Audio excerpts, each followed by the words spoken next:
Good morning বন্ধুরা, welcome back to the channel. আশা করছি সবাই ভালো আছে, সুস্থ আছো। নিয়ে চলে এলাম একটা নতুন ব্লগ। দেখতে থাকো আজকের ব্লগটা। আজকে তোমাদের সঙ্গে একটা রান্না শেয়ার করব। তো চলো কি রান্না করি দেখতে থাকো। আর তার আগে সকালের খাবার দাবারগুলো কমপ্লিট করে নেই, কারণ সকালে উঠেই মাঝে মাঝে আমার এরকম হয়, আমরা ঘরে 4 জন, কিন্তু 4 জন হলে কী হবে, 4 জনের আলাদা আলাদা 4 রকমের খাবার দরকার। তো দেখো এখানে সুজি বানিয়ে নিচ্ছি। আর হচ্ছে গিয়ে মেয়ের স্কুল আছে, তো সুজি, ও বললো সুজি খাবে, তো বললাম তাহলে ভালো হয়ে গেলো, তাহলে মেয়েকেও সুজিটা দিয়ে দেবো টিফিনে, কারণ টিফিনে হাবিজাবি অন্য কিছু নিতেই চায় না, সুজিটা দিলে মানে চুপচাপ নিয়ে যায়। তো সুজিটা দিয়ে দেবো। আর ছেলে আজকে যেহেতু বাড়িতে আছে, যেদিন স্কুলে যায় ওই দিন তো ভালোভাবে কোনো কিছু খেতে পারে না ভালো করে, তাই আজকে বাড়িতে যখন আছে একটু পড়াশোনার জন্য, যে পড়াশোনা করতে হবে ভালো করে, তাহলে ভালো ব্রেকফাস্ট দেবো, তাই বলেই ওকে আর কি বসিয়েছি যে ভালো করে পড়তে বস, তারপর ভালো ব্রেকফাস্ট দেবো। তাই বলে আর কি আজকে বানাবো ওর জন্য আলুর পরোটা। তো 4 জনে 4 রকমের। তো দেখতে থাকো কি কি বানাচ্ছি। তো দেখো এখানে এই যে মেয়ের জন্য ঢোলমানিকটা এটা থেতো করে নিলাম, রস বের করে। এমনি দিলে তো মুখে আর চাবাবে না, তাই আর কি এটা খাওয়ার পর পেটটার মানে অনেকটাই ঠিক আছে, মানে গ্যাসের প্রবলেম হয়ে গেছিলো কতদিন। তো দেখো কত অঙ্গি ভঙ্গি, খাবেই না, ওর পাপা বলছে, আমি বলছি খাবেই না ও। তো এখানে বারবার না করছে, তারপরে ফাইনালি গিয়ে ক্যামেরা করে তারপরে এই যে খাওয়ানো হলো, লাস্টে খেয়ে নিল। তো গাছগুলো করতে করতে গাছে জল দেওয়াই ভুলে গেছি, যাই আগে গাছে জলগুলো দিয়ে নিয়ে তারপর অন্য কাজে লেগে পড়বো। তো দেখো এখানে গাছগুলোতে জল দিয়ে নিচ্ছি। আর এখন হচ্ছে গিয়ে ওর ব্রেকফাস্ট দেবো, ওরও অফিসের সময় হয়ে গেছে, তো এই যে ওর জন্য পরোটা ভেজে নিচ্ছে, ও পরোটা দিয়ে আর সুজি দিয়ে খাবে। তো এখানে পরোটা ভেজে দিচ্ছি। আর পুরো দেখো রৌদ্রটা পুরো তাওয়ার উপরে এসে পড়েছে, মানে এখন এতটা চড়া রৌদ্র দেয় কি বলবো, বাইরে পুরো রৌদ্রতে খা খা করে। এখন তো একটুখানি ঠিক আছে, দুপুরের দিকে মেরে বেশি রৌদ্রটা হয় তখন। যাই হোক, এখন ওর অফিসের সময় হয়ে যাচ্ছে, এখন ওকে পরোটাটা দিয়ে তারপর ছেলের ব্রেকফাস্ট বানিয়ে দেব। তো এখানে দেখো সুজি আর পরোটা নিয়ে নিলাম, এখন ওকে দিয়ে দেবো, ও জুতা পরছে, তারপর হাতটা ধুয়ে এসে তারপর ব্রেকফাস্টটা করবে। তো নিয়ে এসে দাঁড়াতে হয়, আবার সময় দেরি হয়ে গেলেও আবার বলবে যে দেরি হয়ে গেছে, দেখো এই জন্য যে নিয়ে এসে দাঁড়িয়ে আছি। কিন্তু তারপরে যে এখন ব্ল্যাক কফিটাও বানিয়ে নিলাম, ব্ল্যাক কফিটা দিয়ে নিই।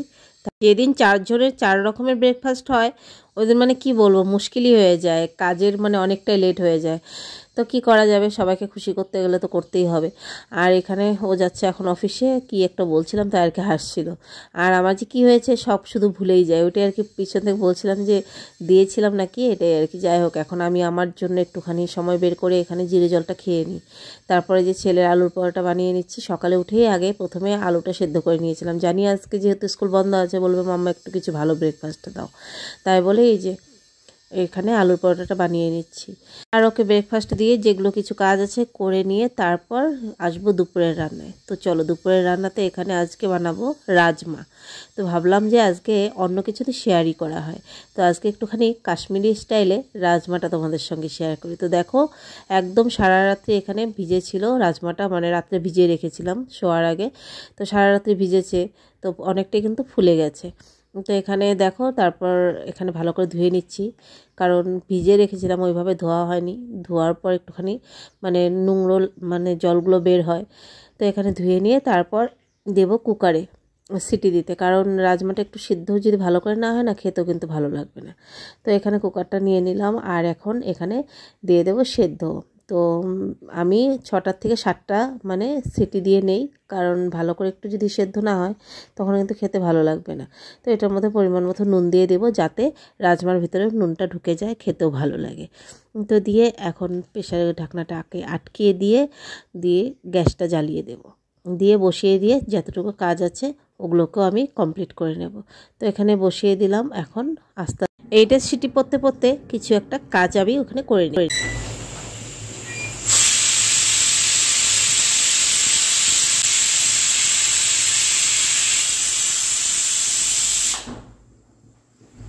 রাজমাটা কিন্তু আমি 6টার থেকে 7টা সিটি দিয়ে নেব, কারণ হচ্ছে গিয়ে ভালো করে সেদ্ধ হতে হবে। তো এখানে দেখো একটুখানি রসুন, কাঁচা লঙ্কা আর সামান্য একটুখানি পেঁয়াজ নিয়ে ধনেপাতাটাকে পেস্ট করে নেব। আর রাজমা কাশ্মীর স্টাইলে খেতে গেলে তখন কিন্তু এই চাটনিটার একদম বিশেষ প্রয়োজন, কারণ এই চাটনিটা না হলে রাজমার মানে স্বাদটা যেন কোথাও একটা কমই থেকে যায়। তারপর দেখো এখানে দিয়ে দিলাম তেল আর নুন দিয়ে পেস্টটাকে আমি রেখে দিলাম, আর এখানে আমি টমেটো আর পেঁয়াজটাকে গ্রেট করে নেব। তো এই মেশিনটার মধ্যে করলে কি হয়, তাড়াতাড়ি হয়ে যায়, আর তোমরা চাইলে গ্রেটারেও গ্রেট করে নিতে পারো। তো এখানে এখন আমি করে নেই তাড়াতাড়ি করে। আর এই যে টমেটো আর পেঁয়াজটা দেখো সুন্দর একদম হয়ে গেল মিহি একটা মানে গ্রেট। তো দেখো তারপরে এখানে আমার পুরো সিটি হয়ে গেছে। এখন এগুলোকে আমি নামিয়ে নেব। আর তার আগে দেখাই রাজমাটা কতটা সুন্দর সেদ্ধ হয়েছে। 6-7টা সিটিতে কিন্তু সুন্দর সেদ্ধ হয়ে গেছে। তো দেখতেই পাচ্ছ হাতটা দেওয়ার সঙ্গে সঙ্গে মোমের মতো গলে গেল সুন্দর। তো তারপর নামিয়ে নিলাম। এখন কড়াইয়ের মধ্যে দিয়ে দিব এখানে আমি সাদা তেল। তোমরা চাইলে শুধু ঘি দিয়েও কিন্তু করতে পারো। আমি সামান্য সাদা তেল দিয়েছিলাম আর ঘির পরিমাণটা একটুখানি বেশি দিয়েছিলাম, যেহেতু রাজমাটা একটু ঘি দিয়ে করলেই ভালো লাগবে। তো ঘিটা দিয়ে দিলাম, আমি 3 চামচের মতো ঘি দিয়ে দিয়েছি এখানে, আর সাদা তেল 2 চামচের মতো দিয়ে দিয়েছি। তারপর দিয়ে দেবো এখানে শুকনো লঙ্কা আর তেজপাতা। তারপর এটার মধ্যে দিয়ে দেবো গোটা জিরে আধা চামচের মতো। গোটা জিরে দেওয়ার পর এগুলোকে একটুখানি নাড়াচাড়া করে নিয়ে তারপর দিয়ে দেবো হিংটা দেবো আমি আধা চামচের মতো হিং দিয়ে দিলাম। তারপর দিয়ে দেবো আদা রসুনের পেস্ট, আমি বড় চামচের 1 চামচ আদা রসুনের পেস্ট দিয়েছি। আর এটাকে একটুখানি নাড়াচাড়া করে আদা রসুনের কাঁচা গন্ধটা যতক্ষণ না যায় একটু নাড়াচাড়া করে তারপর দিয়ে দেবো এখানে টমেটো আর যে পেঁয়াজটা আমি গ্রেট করে রেখেছিলাম ওইটাকেও দিয়ে দিলাম। এখন এগুলোকে আমি সুন্দর করে ভাজা ভাজা করে নেব। আর হচ্ছে গিয়ে এই যখনই টমেটো আর পেঁয়াজটা দেওয়ার পর হালকা ভাজা হয়ে যায় না, এতটা সুন্দর গন্ধ বেরোয়। তারপর দিয়ে দিলাম পরিমাণ মতো নুন, আর দিয়ে দেব হলুদ গুঁড়ো পরিমাণ মতো, আর দিয়ে দেব লঙ্কার গুঁড়ো সামান্য দিলাম আমি, তোমরা চাইলে একটু বেশিও দিতে পারো। আর দিয়ে দিলাম ধনে গুঁড়ো 1 চামচ। আর এটা হচ্ছে গিয়ে রাজমার তড়কা মশলাটা ওই মানে পাওয়াই যায়, ওটা ডাল তড়কা মশলা, ওইটা আমি দিয়ে দিলাম। মার্কেটে কোনো গ্রোসারির দোকানেই কিন্তু এই ডাল তড়কা মশলাটা পাওয়া যায়। তো এটা দেওয়ার পর এখন আমি ভালো করে ভাজা ভাজা করে নেব যতক্ষণ না তেল ভেসে উঠছে। তো দেখো এখানে আমার কিন্তু প্রায় ভাজা ভাজা হয়ে গেছে, তোমরা দেখে বুঝতেই পারছো নিশ্চয়ই তেল ভেসে উঠেছে। এখানে আমার সুন্দর ভাজা ভাজা হয়ে গেছে, লালচে লালচে হয়ে গেছে। আর আমি একটুখানি মানে লঙ্কার গুঁড়ো এগুলো কম দিলাম, কারণ বাচ্চারা খাবে, একটু ঝাল বেশি হয়ে গেলে খেতে চাইবে না, তাই বলে কম দিয়েছি, তোমরা চাইলে বেশিও দিতে পারবে। তো এখানে দেখো রাজমাটাকে ঢেলে দিলাম। এখন রাজমাটাকেও আমার কিন্তু ভাজা ভাজা করে নেব সুন্দর করে। আর এখানে কয়েকটা কাঁচা লঙ্কা কুচিয়ে রেখেছিলাম, ওইটা আমি লাস্টের দিকে দিয়ে দিলাম, কারণ আগে দিলে বেশি ভাজা ভাজা হয়ে গেলে ঝালটা একটু বেশি হবে। তাই বলে যখন ভাজা ভাজাটা আমার প্রায় হয়েই এসছে তখনই আমি কাঁচা লঙ্কা কুচিগুলো দিয়ে দিয়েছি। এখন নাড়াচাড়া করে এটার মধ্যে দিয়ে দেবো পরিমাণ মতো জল, কারণ একদম কিন্তু এটা পাতলা করব না, বা একদম একদম যে ঘন থাকবে ওটাও না, হালকা ঘন, তোমরা দেখলে বুঝতে পারবে। তো দেখো এখানে দিয়ে দিলাম, কারণ এটা বলক উঠবে এখনও। আর যে গ্রেভিটা হয়েছিল ওই গ্রেভিটা অনেকটাই ঝোলটা টেনে নেবে, তাই বলে অতটুকু জল দিয়েছি। আর এখন দিয়ে দিলাম গরম মশলা গুঁড়ো, আধা চামচের মতো গরম মশলা গুঁড়ো দিয়ে দিলাম। আর এখন গাছের থেকে একটুখানি ধনেপাতা উঠিয়ে নিয়ে আসলাম, তাজা তাজা ধনেপাতা দিয়ে দিলাম রাজমাতে। কাশ্মীরি স্টাইলে রাজমা কিন্তু এখনও তৈরি হয়নি, তো লাস্টে একটা তরকারি দেবো, ওই তরকাটাই হচ্ছে গিয়ে মেন। তো এখানে হয়ে গেছে আমার সব কিছু কমপ্লিট। তো এখন এটাকে আমি আগে প্রথমে গাবলার মধ্যে ঢেলে নেব। তো গাবলার মধ্যে রাজমাটা ঢেলে নিলাম, আর ঘনত্বটা তোমরা দেখে বুঝতেই পারছো কতটুকু ঘনত্বটা করেছি। আর এখন একটা আমি হাতার মতো নিয়েছি, ডাবু হাতার মতো, মানে চাটু বলতে পারো। তো ওইটার মধ্যে আমি 2 চামচের মতো ঘি দিয়ে দিয়েছি।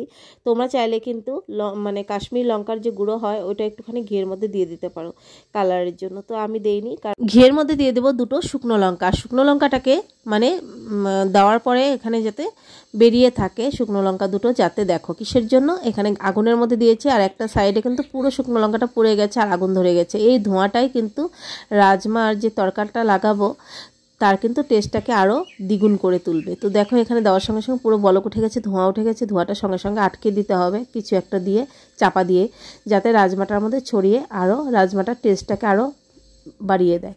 তো দেখো এখানে থেকে হাতাটাকে বের করে নেব আমি, আর ভালো করে ঢাকা দিয়ে রাখবো যাতে পুরো ধোঁয়াটা মানে ছড়িয়ে যায় রাজমার মধ্যে। তো হয়ে গেল কাশ্মীরি স্টাইলের রাজমা। তো চলো আজকে রাজমার সঙ্গে কী কী আছে এখানে দেখো। নিয়ে নিয়েছি ভাত, জিরা রাইস হলেও তো আরও বেশি ভালো লাগবে, তো আমি আজকে ভাত নিয়েছি, আর ডিমের অমলেট, আর হচ্ছে গিয়ে পেঁয়াজের উপরে দিয়েছি ধনেপাতার চাটনি। এটা হচ্ছে গিয়ে কাশ্মীরি স্টাইল। তো চলো আজকের ভিডিওটা কেমন লাগলো আর রান্নাটা কেমন লাগলো কমেন্ট করে জানিও। যদি কিছু ভালো লেগে থাকে do like, comment, share, subscribe my channel.